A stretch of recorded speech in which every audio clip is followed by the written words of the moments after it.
Am I the asshole? A short story. Hi, I'm 17 years old. I'm a woman, but I identify as a man, so male pronouns. I'm a student, and I'd like to not reveal too many details about my personal life, as I live in a rather difficult environment and I prefer to keep my privacy. Also, I'm not fluent in English, so I'm using Google Translate to be able to communicate here, which makes me feel safer. I speak Spanish, so some things may sound a little weird. I want to clarify that I have autism and attention deficit, with some suspicions of other problems that are not diagnosed or relevant to this story, such as anxiety, depression, borderline personality disorder, and others.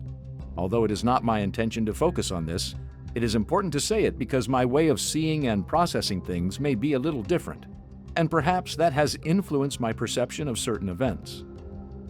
I also want to mention that the reason I won't reveal details about my background or family situation is because, in my case, it's better to keep things as anonymous as possible to avoid being recognized or linked to the story, especially considering that I've lived in a very complicated environment with dynamics that are difficult to explain without compromising my privacy.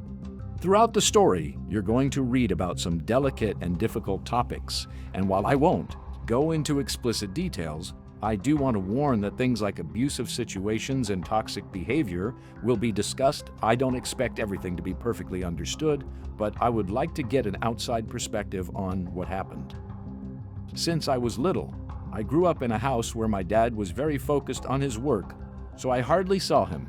My mom, although basically present, was very overprotective and somewhat absent in terms of emotional support.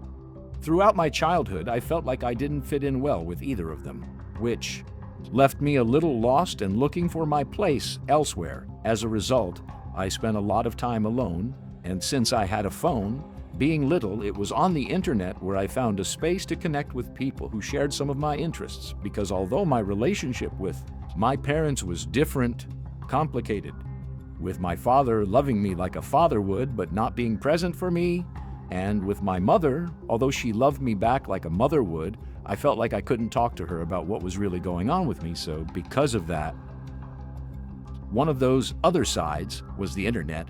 I got on an app called Amino when I was younger, not really knowing what I was getting into, although I wasn't aware of how toxic it could be at the time. I met a person there who, at first, I got along really well with. Let's call him Stuart, because I don't want to get into legal trouble over privacy issues and all that. That's going to be his fake name. It's not his real one. I met Stuart there. At first, Stuart and I were just friends. We got along and shared similar interests. We shared interests and seemed to understand each other well. We were both minors at the time, so we were very young and the relationship wasn't weird at all. We were just two kids having fun, sharing a common interest.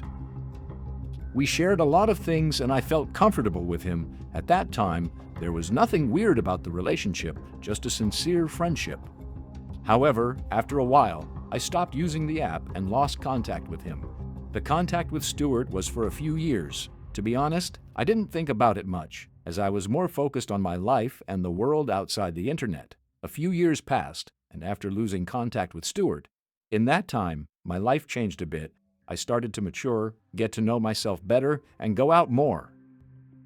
But eventually, we met again, on TikTok, and to my surprise, Alex was already an adult, while I was still a minor, but already at the age of a young man, a teenager.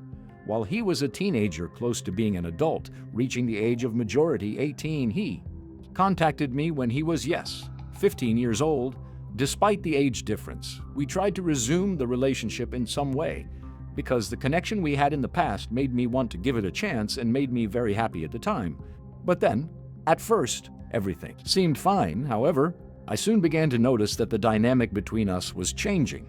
Stuart began to depend a lot on me emotionally, and although at first I tried to understand it, I found it increasingly difficult to handle the situation with my own problems in school, along with family.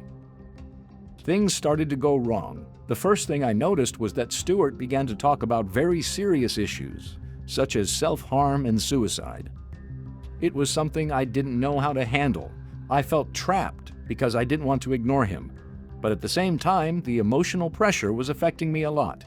Soon, Stuart began to give me the feeling that if I didn't meet certain expectations of his, I was worthless. He made me feel like I had to be available all the time, which made me miss many family events and social events in my life to stay home with the phone.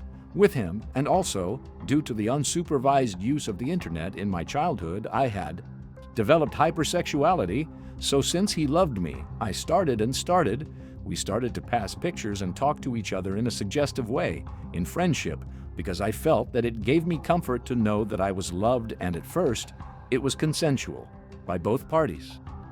But suddenly, I found that when something didn't go as he expected, he made me feel like I wasn't up to par, which made me doubt if I was doing the right thing by expressing how I felt. Sometimes it felt like everything he did or said wasn't enough, and that no matter how hard I tried to help him, it was never right.